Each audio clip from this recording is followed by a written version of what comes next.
Hallelujah, hallelujah, hallelujah. All praise be to the power of Abraham, Isaac, and Jacob. Who am I, Captain Nathaniela, and to my left is Officer Usher. we here to bring you another Wednesday wisdom, right? And we got a good class today going into the beauty of a woman, right? And Officer Asher is going to bring it out today. Hallelujah. All praise be to the power of Abraham, Isaac, and Jacob. All praises. I want to give all honor and thanks to the power of Abraham, Isaac, and Jacob. You know what I'm saying? You know, I was going through the week. Like, what made me really consider doing this class was the fact that, you know, I was going through the week, you know, doing my duties, you know, dealing with the Facebook for the Lee County Facebook page. And, you know, the Travis Rudolph case came across saying he was found not guilty for defending himself, basically for murder, you know. And I was looking into the case, and the case really, you know, had my mind running spiritually. You know, I was really caught up in the spirit, really trying to understand the situation and what was really going on.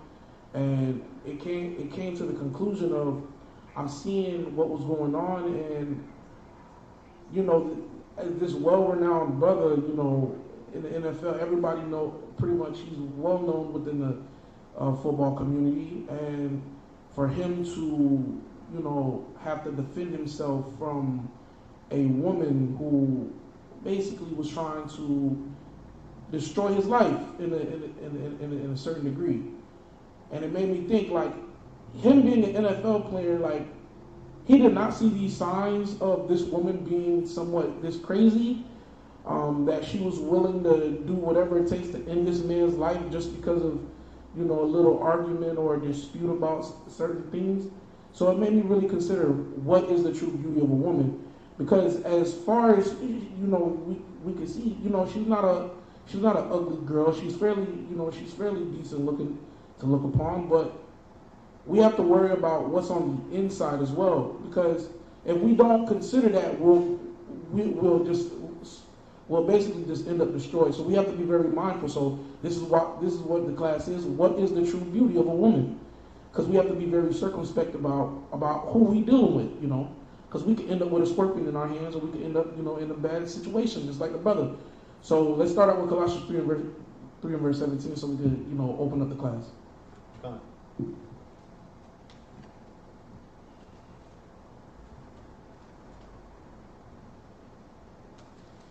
This is the book of Colossians, chapter 3, and verse 17.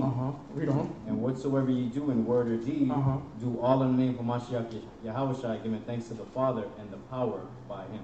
And whatsoever we do in word or deed, we do all in the name of Mashiach Yahushua. Basically, we give honor unto Yahushua and the Most High by our what? Our works and our deed. Our words and our deeds. It's a very big thing. It's different when, you know, we tell somebody we love them, but we don't show it in action. How can you say you love that person if you're not showing it through action, right?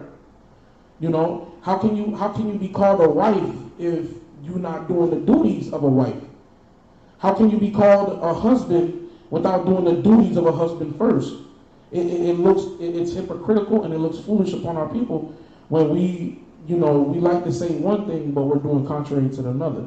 As well as, you know, we have to be very careful of who we deal with just by looks alone, because we can stumble and fall and be destroyed because of looking on somebody's beauty, and we can end up getting destroyed for that.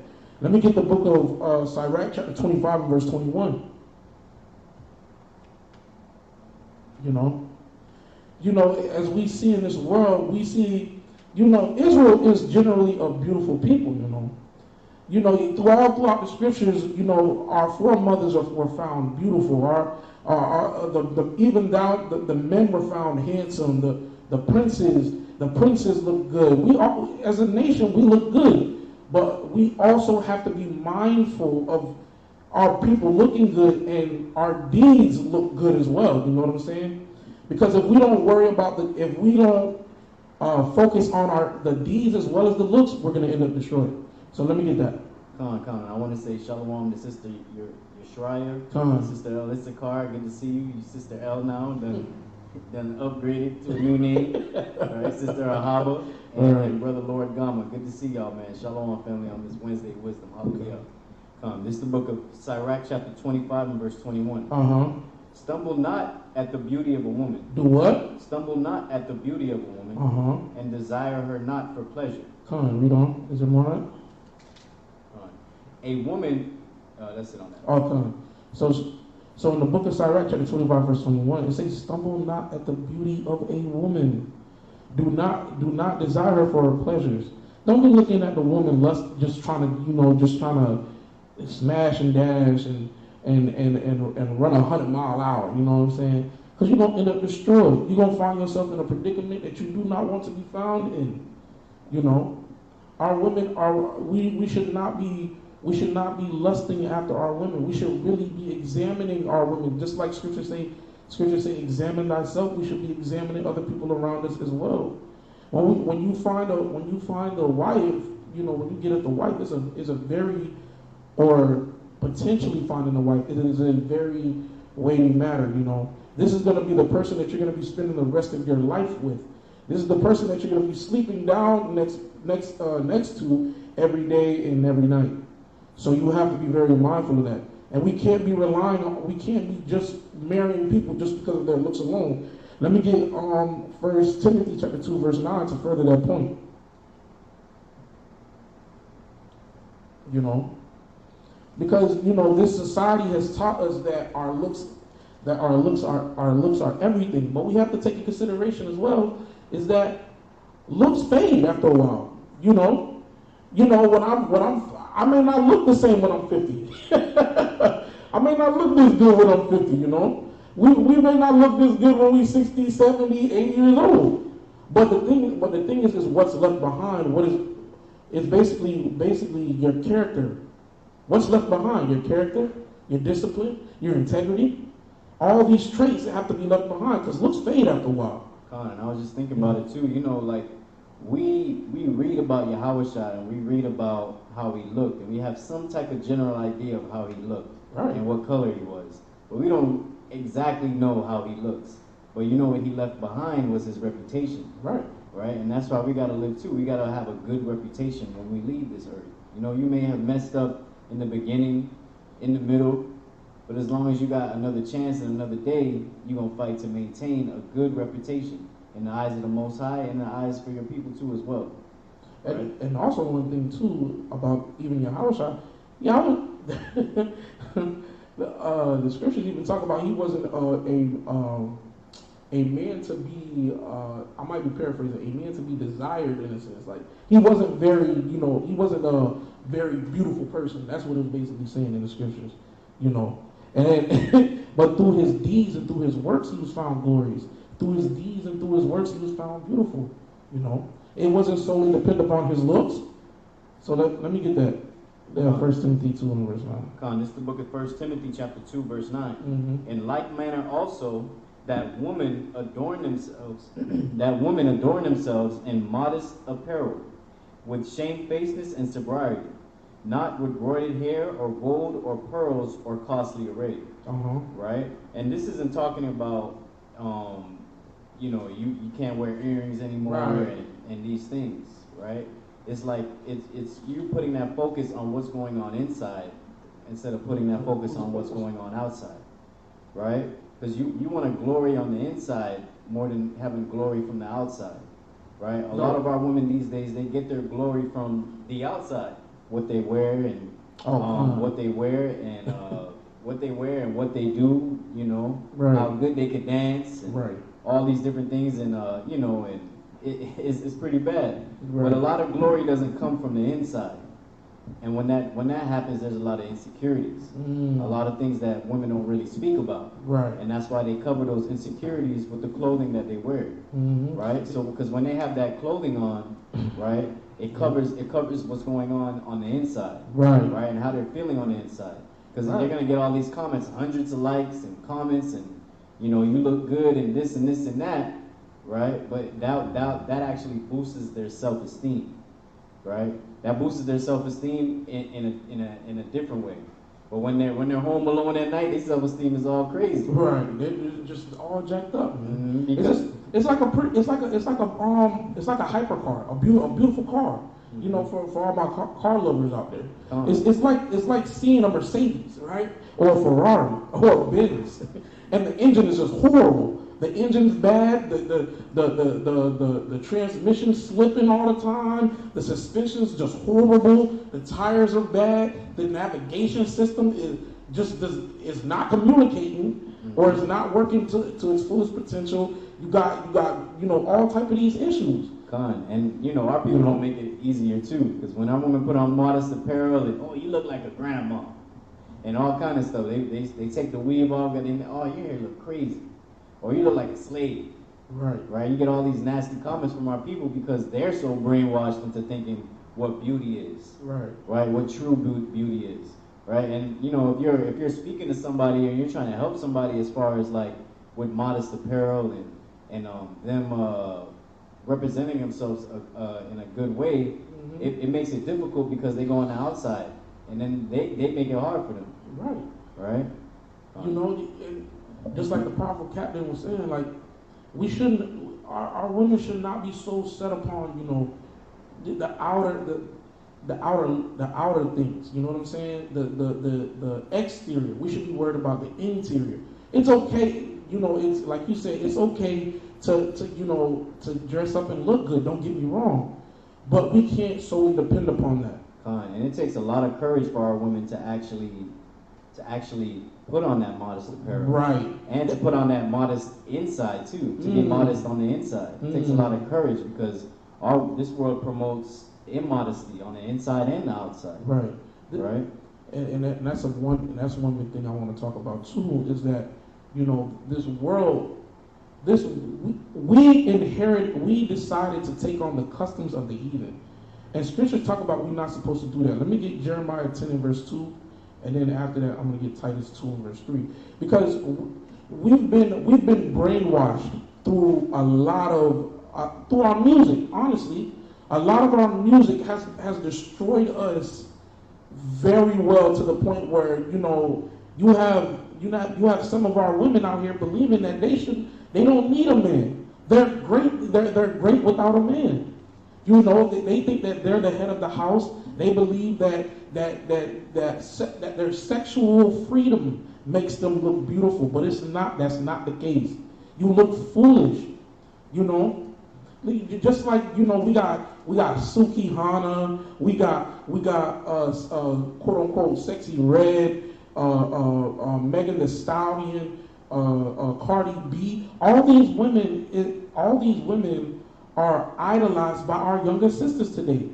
All of our younger sisters look up to them.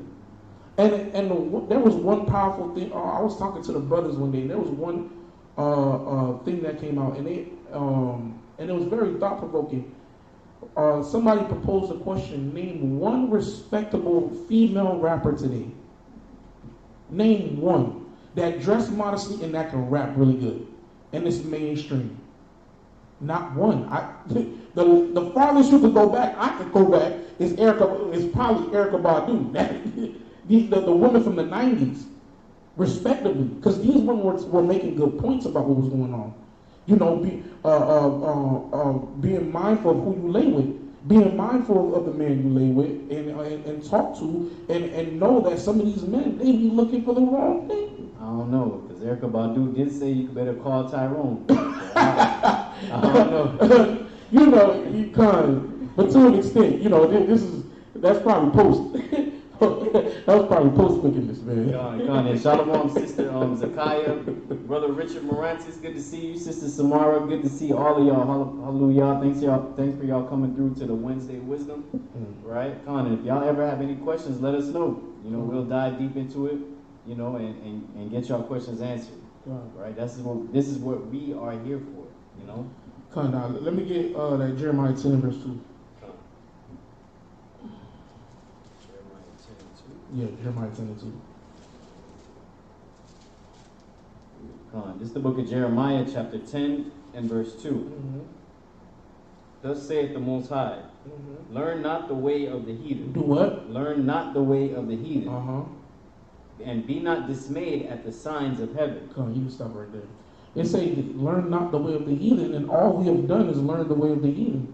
The having the female superiority complex, or quote unquote feminism in our households.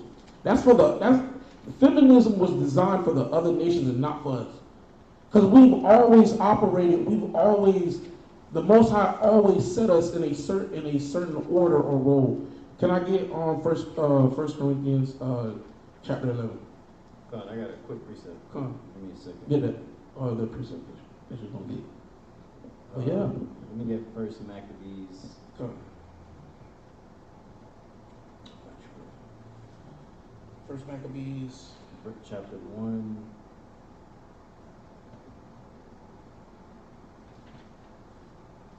Which one? One is. 1 second. Go let us come as the heathen. Hold on. That's the one you're talking about. Yeah, like it says, since we have since we left Egypt, we have. Oh, come on. 1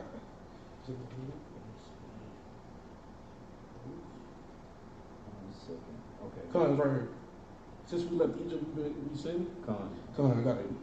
Come on, this is the book of Baruch. First Maccabees. It's in Maccabees. Give me 1 second. Since the day that the Lord brought our forefathers out of the land of Egypt onto this present day, we have been disobedient. That one?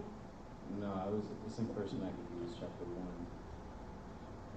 It's when they went to deal with the heathen and left the land.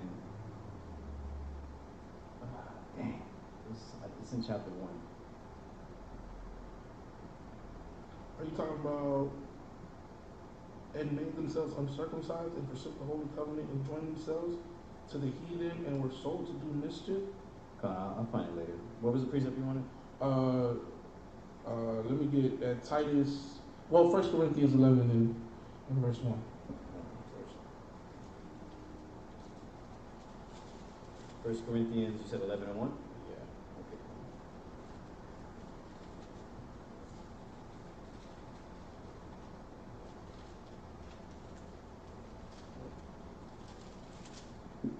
Okay. This is the book of 1 Corinthians chapter 11 verse 1. Be ye followers of me, even as I also am of Hamashiach. Wrong one. Okay. Let me get that.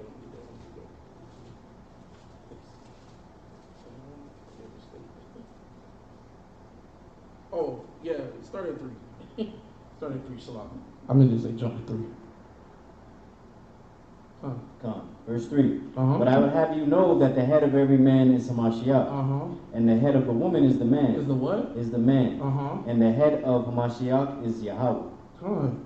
You know, there's an order that the Most High has placed, with us. With this society, they have flipped the roles. They made the woman believe that she's the head of the house. And all that has done is cause confusion and destruction within our own households. It has brought folly and destruction upon our own people, And if you ever realize, even today, a woman with a masculine spirit is not found attractive whatsoever. Even within the house, when she's trying to play that dominant role of where a man should be, wearing the pants in the house, it's not an attractive trait. It'll make a very wise and God-fearing man run away from that. It is not found attractive whatsoever, But let me get that 1 Timothy's Titus 2 and verse 3. Because this world has taught our women to not want to get married, to not have children, to not to run away from being a good woman, a wife, a beautiful good woman and a wife. Rather than just trying to have a hot girl summer, a bad bee or a boss bee, all of that is foolishness with our people. It has caused nothing but destruction. But this is what we should have been teaching our young women and the elder women should have been doing. Let's go with that. Come on, you said Titus 2 and 1? Yes. Come on, this is the book of Titus, chapter 2 and verse Go to 3. Verse 3. Uh-huh. The aged woman likewise, Uh-huh. that they be in behavior as becometh holiness. That they be in what? Behavior as becometh holiness. And in behavior that becometh holiness. So she should be in the behavior of being separate, set apart, different, going against the tide of what this world's standard is. We shouldn't be following the standard of what this world is, because it'll lead us to our own death. You know, that's you know, my heart mourns for the brother, but there's understanding that comes with the situation with DC Young Fly and his woman. You know, she was following after the standards of this world. She wanted the beauty standards of this world, and what it got her, man. It got her laid 6 feet deep in the ground, man, and for DC Young Fly to, you know, raise his own children. And that's just deep down insecurity. Right. They're insecure about themselves. Right. Insecure about how powerful they are as women. You know, the women that want to get these surgeries. And we got to clear that up, man. You know, how are the gods of the earth trying to fix themselves? Right. Right? How are you a god of the earth and you trying to fix yourself? Right? The Most High made you perfect already. Why would you need to add or take away from anything? Right. And I felt like that was taking a shortcut. You know what I'm saying? Like she wanted to go the surgery route, and most people don't. And a lot of our women and the brothers don't realize is that BBLs is one of the most dangerous surgeries that you could possibly ever get. Another thing too is like our women are so focused on the outside that they will go ahead and get this surgery. Right. That is another level of trying to be focused on the outside more than the inside. And you could even say that's pretty much a strong delusion, because now it'll make a brother think if the Lord gave you your body, right, and you weren't happy with the body you got, how am I any better to make you feel good about yourself when the Lord gave you something and He found it good in His eyes to create it, and you want to alter that? Sister, it's been nice knowing you, but that's a red flag, because it shows that you may have a vain a strong false imagination, you know, a vain imagination, delusion. Because now you're trying to chase the image of this world. You know, you're running down the path of following these other people, you know, and it's sad, and you know, it hurts my heart to see that the brother had to go through that. You know, now she has to be an example for the rest of Israel to not do that, to realize that this is not the right path. Now, if she wanted to look better, she could have gotten into the gym or started eating well. That would have been perfectly fine. That's too slow, man. That's too slow. Slow and steady wins the race. It don't matter. She should have been dieting and she should have been exercising. That's fine. Now I know some sisters, you know, when it comes to losing weight and some of that in that issue, they have issues doing that, and they have to go to the doctor to get that done. That's fine. You know, when you have to go to the doctor, not you want to go to the doctor, is when you have to do it for your own health safety. That's understandable. But when you're trying to alter your body, when you're trying to get boob implants, and when you're trying to make your body look out of proportion, then it's straight foolishness, you know. And you know, it takes a lot of patience and sacrifice to go to the gym, and a lot of our people don't want to go through that sacrifice. Right. To be disciplined when it comes to the gym and eating and all these different things that you have to do to attain the body that you want. Right. You know, the society has made it so that, you know, we are in a microwave society. You could go in one way and come out the other. Right? You got people changing their sexes now. Right? It's all kind of stuff going on in this world right now that I would even, when I was a kid, I didn't even think was even possible. Right. You know, and we living through a very interesting time. You know, a very interesting time where people can go into the doctor and come out, you know, go in as Michael and come out as Michelle. Right. Right? All kind of stuff is going on in the world, man, you know, the only thing that's going to keep us sane is to stay in the Word and actually apply the Word. Right. You know, like I was just talking about, it's just all this insecurity is what make our people do these things. And you just got to stay. If you really just want to lose weight and you want to get your body right, then go lose the weight and get your body right the natural way. Right. Right? If you read in Proverbs 31, it talks about the woman girding up her loins and staying fit. It doesn't say the woman went into the doctor and, and changed herself. Right? Matter of fact, let's go to Proverbs 31. You know, because we have to know what is a virtuous woman, man. We have to know what is a good woman to a man. Gone. And Sister Zakaya said, the water for my older mothers who taught me to be a God-fearing daughter. All praises to the Most High. All praises, man. And Sister Saparia said, a lot of women are having the surgery not realizing they have underlying issues that attribute to their demise. That's right. You know, and it's crazy how you would risk death for the vanity of changing yourself. Right. Right? That is insane. You mean Yahushai? The story just sounds crazy. you mean Yahushai and Yahweh over a BB? Right? How can you explain that? How can you, like imagine standing in front of Yahweh and that was the reason you came back to him? That's a very hard thing to explain. That's even a very difficult situation to explain to people. You know, you got to explain how the woman of the love of your life passed. Yeah, she was, you know, getting surgery. What type of surgery? She was getting a BBL, and she ended up passing. Brothers, knowing some brothers, bro, they will make that into a running joke. Even the children, like when the children have to go to school, what happened to your mom? Where's your mom? It seems they crazy, have to say man. that. It's a sad thing, but it's crazy. But that's a hard thing to deal with. You know what I'm saying? But let's get that Proverbs 31. Let's start at verse 10. Because we have to know what a virtuous woman is. You know, a good woman. And also, can I get the definition of the virtuous? Because I want to get the synonyms for that too.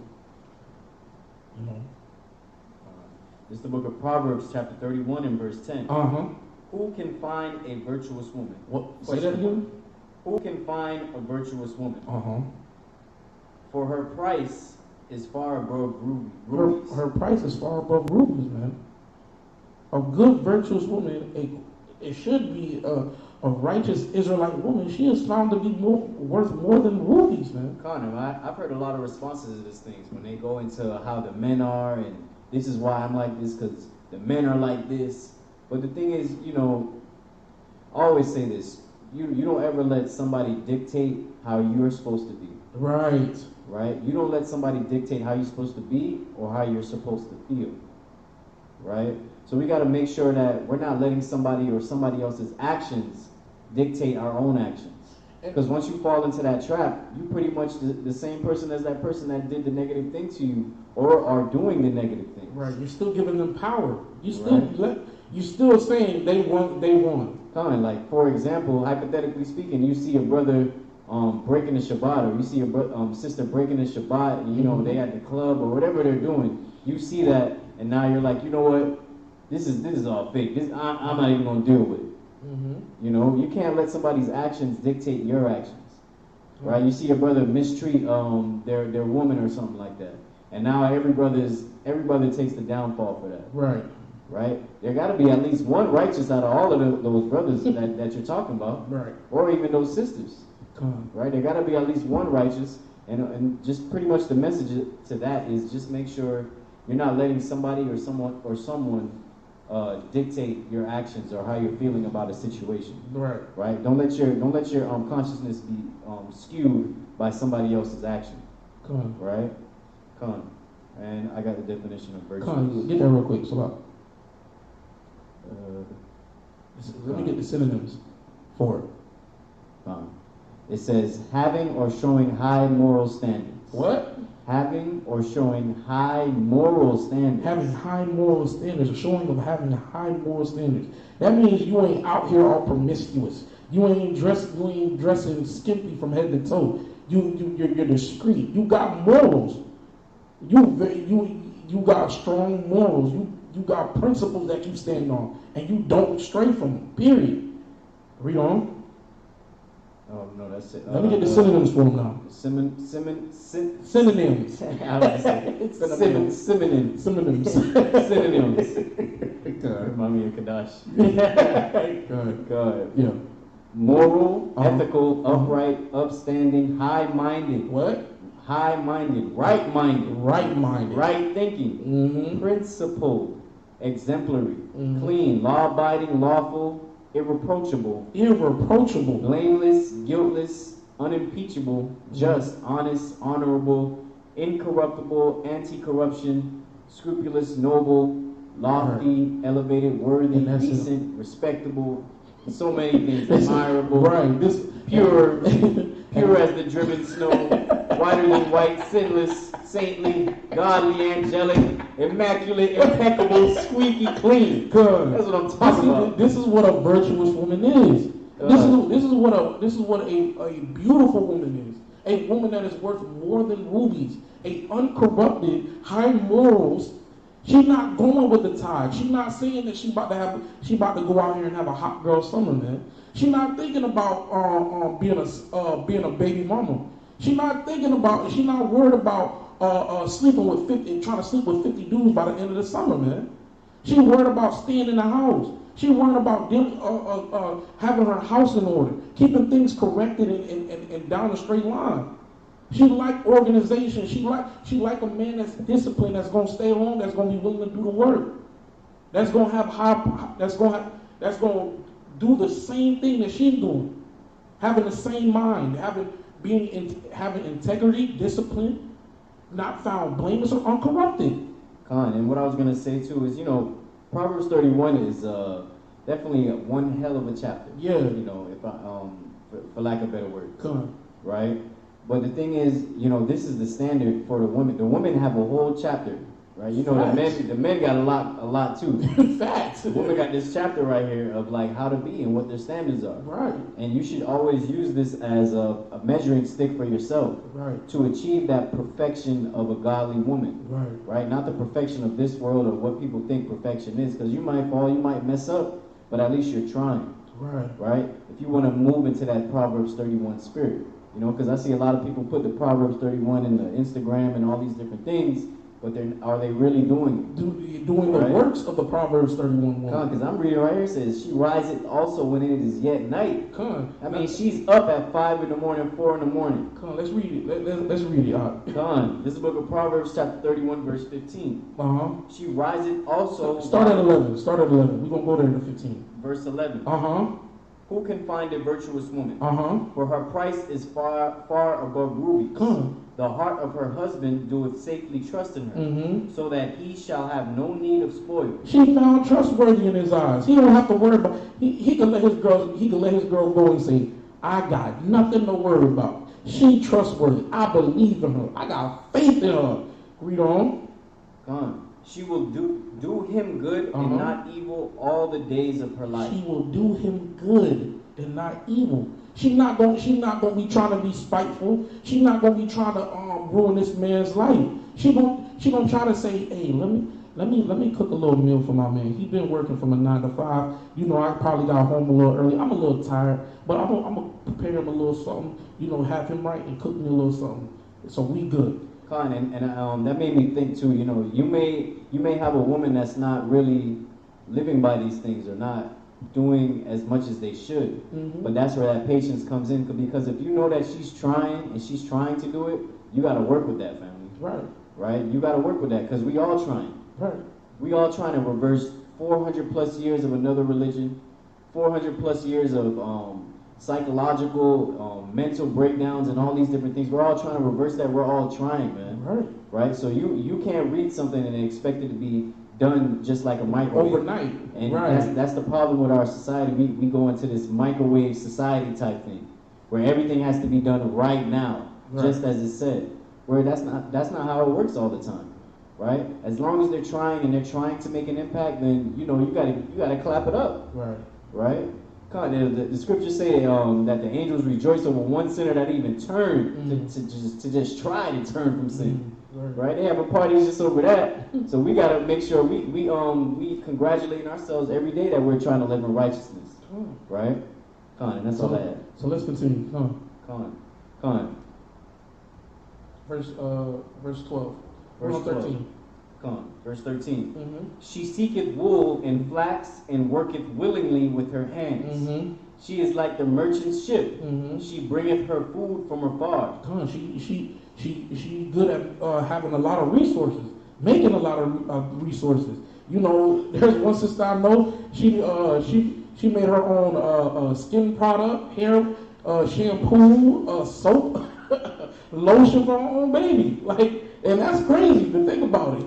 She's doing the works. She trying to obtain resources or gain or make resources for her family, so they don't have to go out to the store and go spend their money recklessly trying to go get lotion and stuff like that. Now that's money saved in their pocket by just her doing that alone. Now continue. She riseth also while it is yet night. What? She riseth also while it is yet night, and giveth meat to her household and a portion to her maidens. She fixing food for the kids and for the house. That means the family's sleeping. They smelling the food in the right. kitchen. They dreaming about the food while she cooking it. Mm-hmm. She in there doing potency work. And that's the thing. Like with these things, I section them off. Like this precept right here is like, if I'm speaking to my woman or I'm giving counsel to a woman, they may ask me a question, and I would ask them, how do you get to this step? Right? Those things can be planned. Right? You know what? Okay, I really don't wake up as early as I should be, so let me just start out with 8 o'clock. Work my way to 7. By the end of this year, I'm at 6 o'clock. The sun's barely coming up. I'm working there. I'm getting towards there. Absolutely. Right? So as women, y'all gotta like section the things off and work it little by little, because you can say that you're trying but not trying at the same time. You can say you're trying all the time, but if you're not trying to like actively do it, you gotta be a little bit proactive with it. Right. As far as like I just said, like starting out at 8 in the morning, moving to 7, 6, 5. And right? like the brother said, as long as you're trying, you're gonna fail some days. There's gonna be some days you just don't feel like it. It's very understandable. Everybody has those days where they just don't feel like it. But you still gotta hold on to these things. You still gotta keep trying, and you still gotta have consistency. You know what I'm saying? You can't give up. You gotta keep trying. You may fail a couple of days, okay, fine. But you gotta get back on that horse again. And that's going into that selflessness. Right. You know that Yahweh created you to be this way. He wouldn't have written it down like this if it wasn't the truth. Right? And Sister Saparia said Ecclesiasticus 39 equals Proverbs 31. We go to that chapter too. And Shalom, Sister Sharil Israel. Hopefully I pronounced that right. Salakia. 39 verse 21. We can go there. I got you. Yeah.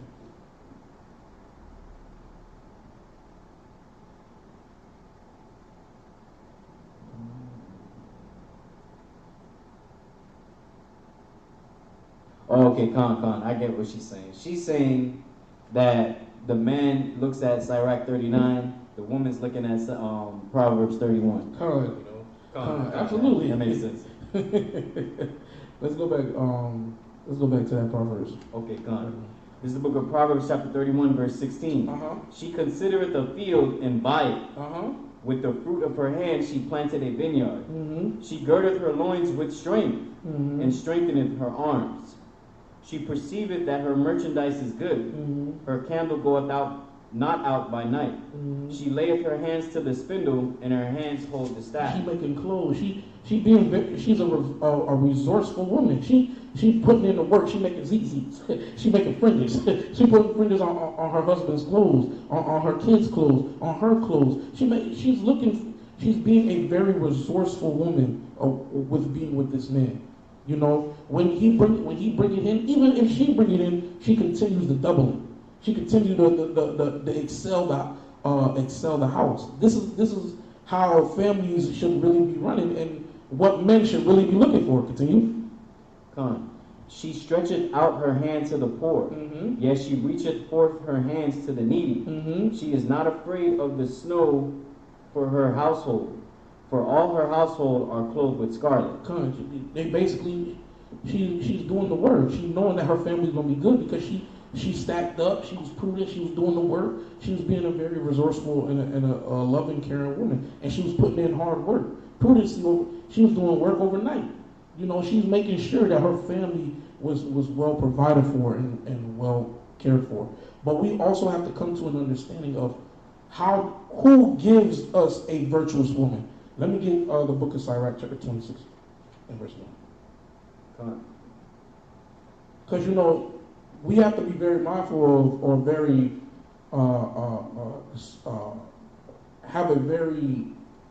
we have to be very wise to know that we can't just get a virtuous woman on our own. We have to pray about these things. We have to pray unto the Most High about these certain situations, especially finding a rig or finding a good husband out here. You gotta pray for that. You know what I'm saying? Come on, but let's get that. You said Sirach 26 and 1? Uh-huh. Which one? Which verse? Verse 1. Start at verse 1. This is the book of Sirach, chapter 26 and verse 1. Uh-huh. Blessed is the man that hath a virtuous woman. Say that again. Blessed is the man that hath a virtuous woman. Uh-huh, read on. For the number of his days shall be doubled. Come on, because blessed is the man that is found by a virtuous woman. And we know the only way that who's the only person that can bless a man to have a virtuous wife? The Most High. So we know that the Most High could give us a virtuous woman, and he could also give us a wicked woman. Let me get Sirach 25 and verse 17. Hold on, this not 17. Is this one? Oh no, that's why. I was wondering why my. So let me get Sirach 25:17. Chill out. I was wondering why this is not my book. Come on, read that. This is the book of Sirach, chapter 25 and I'll start at verse 16. I had rather dwell with a lion and a dragon than to keep house with a wicked woman. What?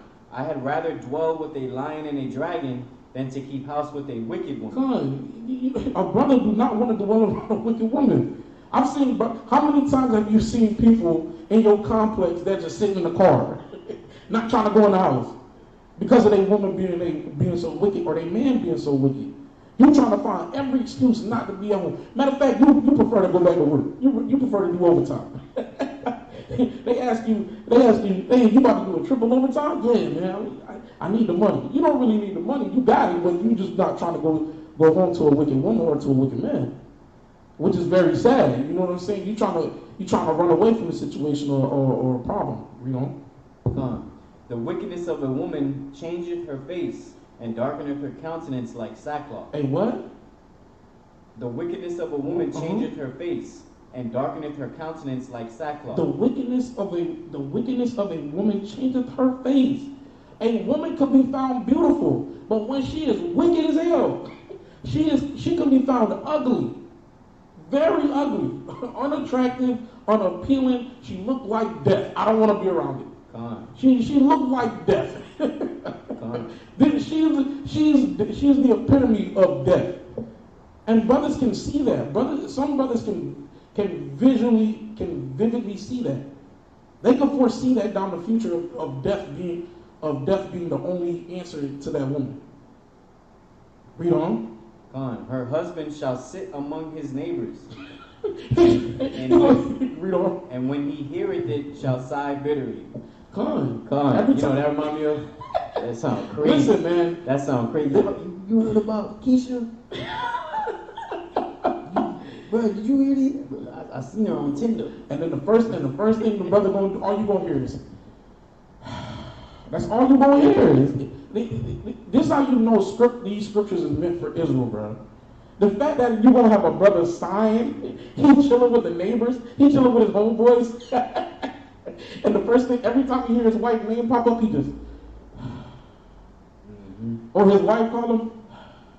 This is all you hear, just because she's being a wicked woman. And the sign is more like, because the woman is the representation of the man, right? And she's misrepresenting him. Right, absolutely. And by him being misrepresented, it's like, dang, like, what do you really got going on? Like, you don't know how to like control your house. But the thing is, it's like, what can you do?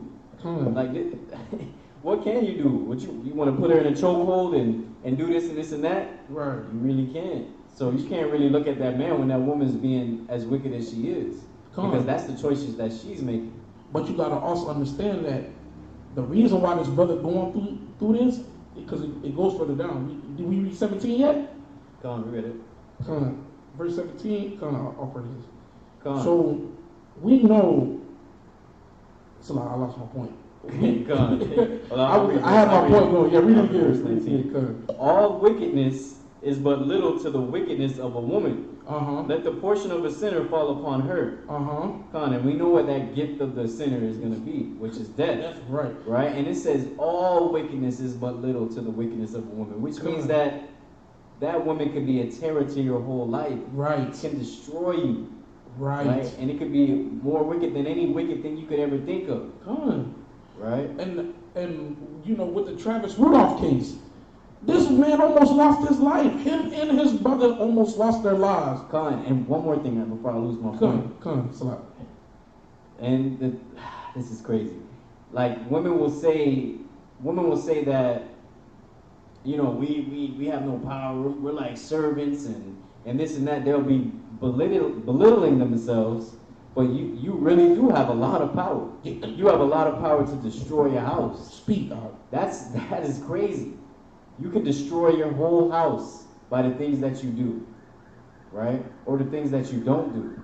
And that is a lot of power, right? There's a lot of power. There's a lot of power in being a man. There's a lot of power in being a woman. Yeah, they may be shown differently, but that's just what it is. You know, so yeah, women are very powerful. They're very powerful in the role that they play. They can build a nation or destroy a nation, right? I remember reading this quote once. It says, "Show me the state of the women, and you'll know the state of that nation." Right? So women, you got to understand that, you know, you're very vital. You're very vital in this thing, man. You're very vital for our people. You know, we need our women to be the comfort that they once was. Right? And our women need the men to comfort them when they're going through things. Right? There's a prime example about a woman can destroy her whole house. Even with the story of Jezebel, she ended up having her and her husband destroyed because she envied the husband was envying for a man's vineyard, and what she did was she came up with a scheme or a plot to destroy that man so he can have that vineyard. Go on, I got the precept. This is the book of Proverbs, chapter 14, verse 1. Every wise woman buildeth her house, but the foolish plucketh it down with her hands. Do what? A what? But the foolish plucketh it down with her hands. The foolish woman plucketh it down she brings it down. She tears the house apart. That's power. Right. That's power. And the thing is, you know, a lot of our sisters don't understand the gravity of the role that they play in the house. They don't think they're so blinded and so focused on seeing the man being the director of the house, being the head of the house, that they not realizing that their role is just as valuable. They're the ones that keep that make sure the order is in the house after the man, before the man. They're the ones that teach the little ones how they're supposed to operate, how they're supposed to move, and further instill the instruction that the man gives them. A woman plays a very vital role in Israel. All throughout the scriptures. If it wasn't for our foremothers, we would not be here today. Think about that. Come on, I got a precept, man. This is crazy. So it says, this is 1 Ezra chapter 4, verse 29. It says, "Yet did I see him and Apame, the king's concubine, the daughter of the admirable Bardicus, sitting at the right hand of the king, and taking the crown from the king's head, and setting it upon her own head. She also struck the king with her left hand. And yet for all this the king gaped and gazed upon her with open mouth. If she laughed upon him, he laughed also. But if she took any displeasure at him, the king was fain to flatter, that she might be reconciled to him again." Right? So you see the woman playing with the king's crown like it's a toy. and even putting their hands on them, and they just laughing and kikiing together. Right? What other man you think could take the king's crown and put it on his head? Put it on, and then slap him after that, and there'd be laughter right after. And put it on her own head. The woman holds a very women hold power just as much as the men do. So for the women, don't take it any type of way when the scriptures talk about that the man is above you. He's your head. Don't take it no type of way, because you're just as important. You're just as important. Without the man and without the woman, there's no Israel. Without the man and the woman, there's no Israel. Period. We need the man and the woman in the household. If we don't have both, we could really end up into some serious harm. Without the man, our house is destroyed. Without the woman, our house can be destroyed as well. Because who's going to take care of the important things? Who's going to deal with the organization of the house? Woman has a lot of power as far as those things, right? And she can be very powerful in wickedness, and she can be very powerful in righteousness. Right. And we're trying to bring our women back to that power and righteousness, right? Because once that woman is power and righteousness, hey, Most High willing, your house shall come right back. Come on. Yeah, let me get 1 Peter 2 and verse 1. Because, women hold a lot of power, Come. If you want to bring out that Travis 22. I'm going to get it out soon.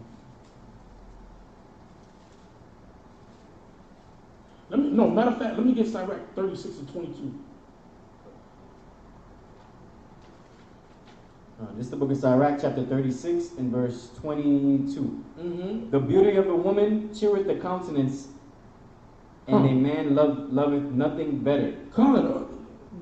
Scriptures talk about beauty. There's a comfort with a beautiful woman, but we know that through her deeds and through her actions, she can be found beautiful. Read on.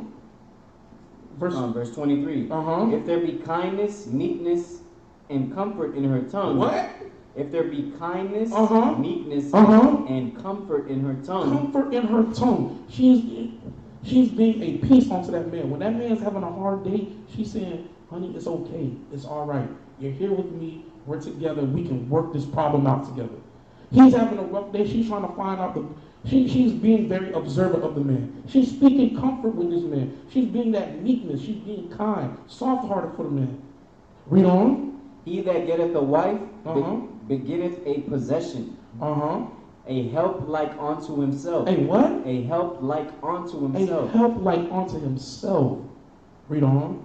And a pillar of rest. A what? A pillar of rest. A pillar of rest. A woman can be found great just by being a pillar of rest. She's holding meekness in her tongue. She's being kind, loving, comfort. She's using good words with this man. She's exhorting. She's showing honor to her husband. She's exhorting her husband. Come on, and Sister Samara said, that's right. We need the men. Who else gonna kill the spiders? Right. Who gonna get the frog out the house? Who gonna get the rat? Who gonna kill the rat? Who gonna exterminate the hornets that's sitting that's sitting right by the door? Who gonna take out the garbage at night when it's raining and it's thunderstorming? I know the women shouldn't be doing that, but the man should, right? But this is what a beautiful woman is doing. This is the deeds and the actions that she's doing. Read on. Where no hedges, there the possession is spoiled.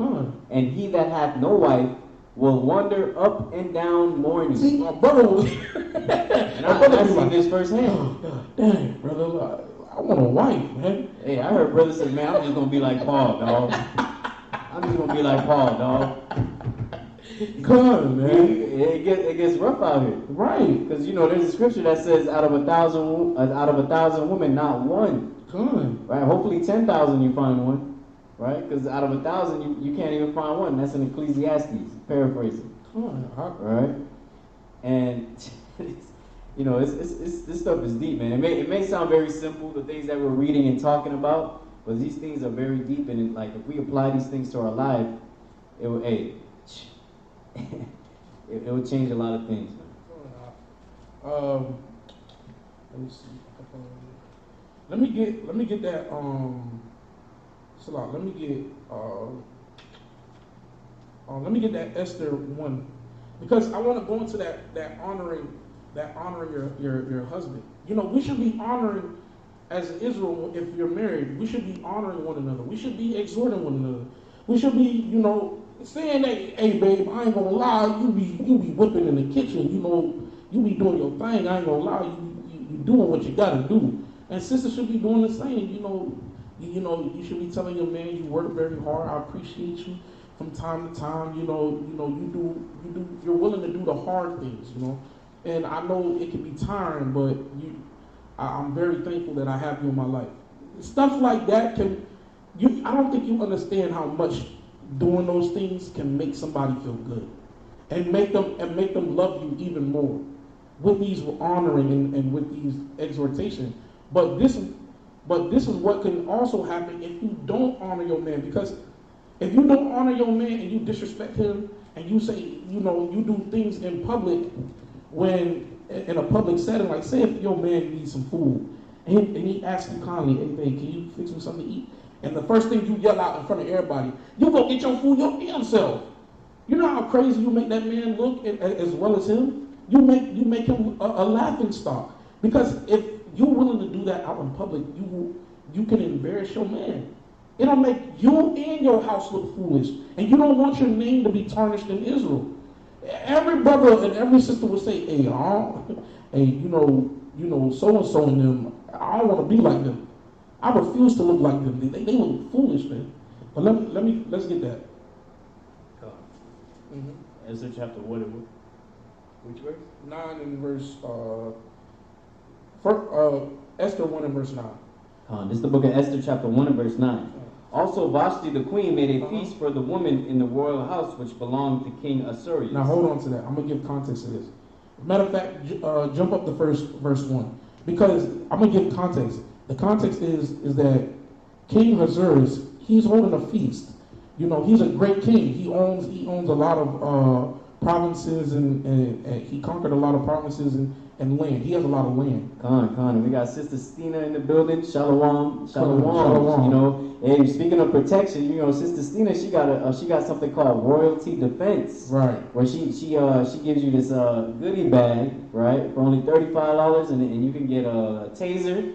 What was it? It was a pen that turns into a knife, right, on some James Bond, you know, and what was the other thing?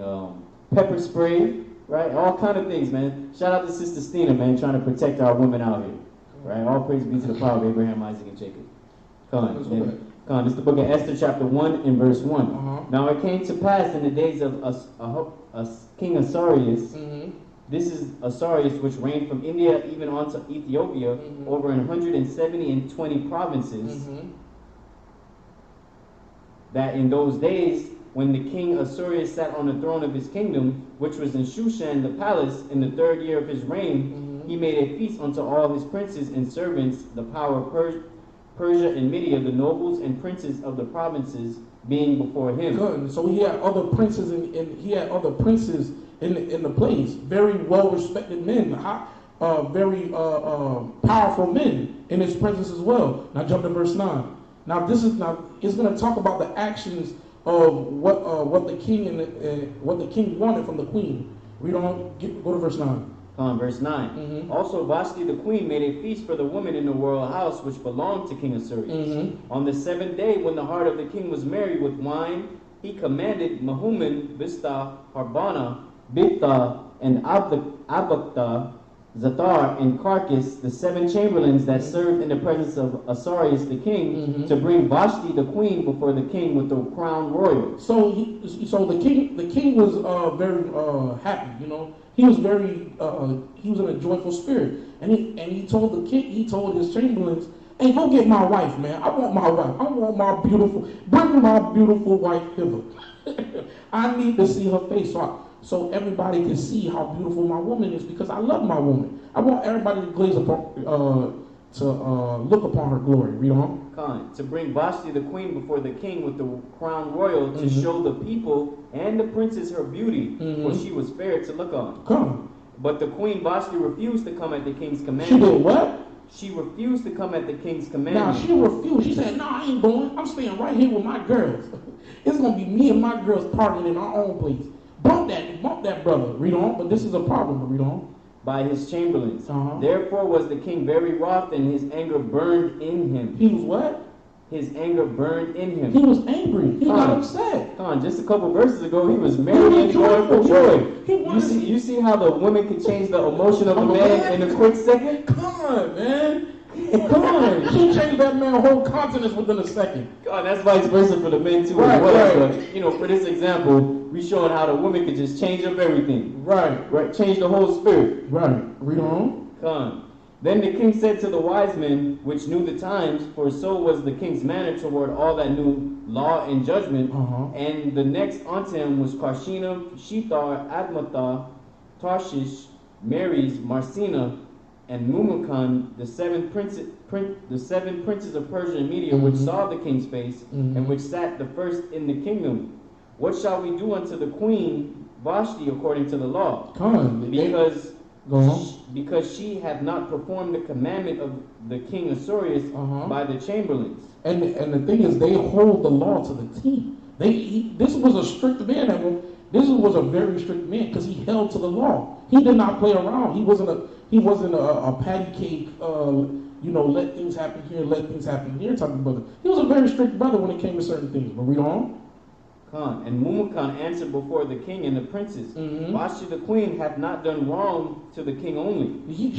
Now they're giving this man wisdom and counsel of what he should do, and they're saying she did not do wrong to you only, but she did what? Read on.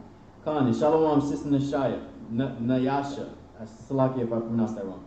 Khan. For this deed of the queen shall come abroad unto all women. Unto who? Unto all women. Unto all women. So it can be a spirit of defiance. That disobedient, defiant spirit can jump from people to people, and they realize that. Khan, and we seeing this being played out today. You have people like Beyonce with the single ladies, but she's married, right? You have Nicki Minaj's. You have all these different superstars that are living, unrighteously, of course. Right? And now it's influencing the younger women to actually show them that, you can live unrighteously as well. It's fun and games. Right.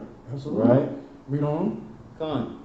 So that they shall despise their husband in their eyes. And what? They shall despise their husband in their eyes. Now they gonna look, if the queen can do this, who am I any better to do my man the same way? Come, it turned into the hot girl summer. It's a representation. Like they're gonna, because everybody's looking at the king, and they're gonna hold the king to a certain standard. And if he's not keeping this certain standard, and his woman is not keeping that same standard, they gonna look at him crazy, and they gonna follow after him. So what they're saying is, because she defied you, she defied everybody. She's gonna put a spirit on everybody of rebellion and disobedience, and we don't need that. That's not wise, because our whole kingdom's gonna be destroyed. Read on. Come.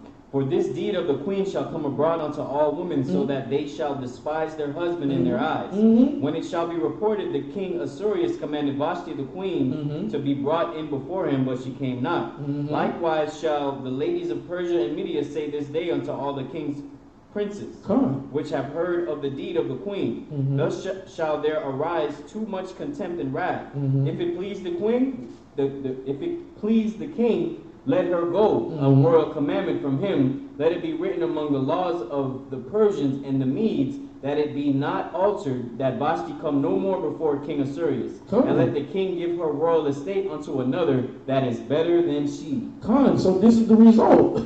Because she refused and embarrassed the king and made him look foolish, and using wisdom, they knew that it could have caused a rebellion within other men's households. Other families' households. They said, put her away. Go send her somewhere else. That's that. Well, she's not doing it.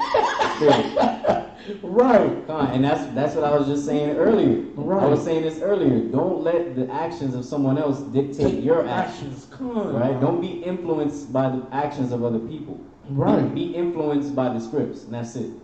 Right.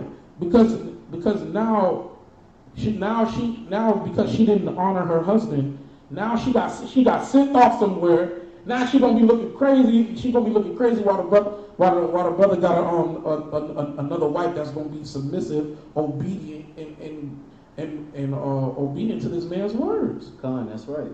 You know, it plays a big role, and she didn't honor her husband. Con. He wanted her out there so he could let everybody know, this is my wife, this is my baby, this is my baby.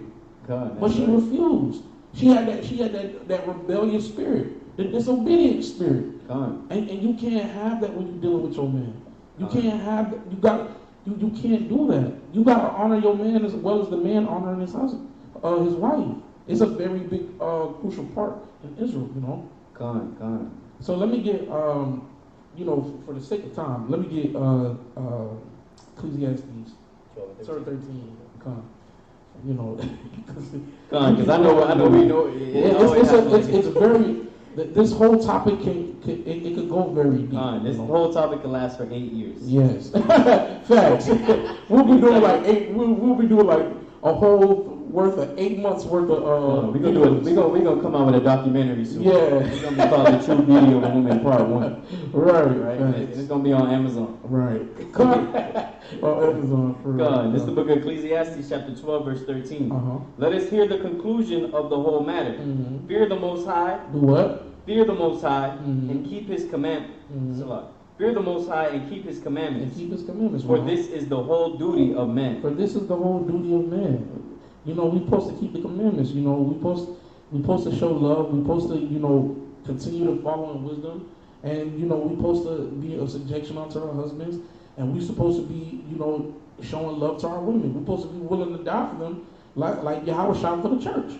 You know, we're supposed to show love to one another, and we're not supposed to be following after the standards of this world, following the beauty standards of this world, because the beauty standard of this world will lead our people to death.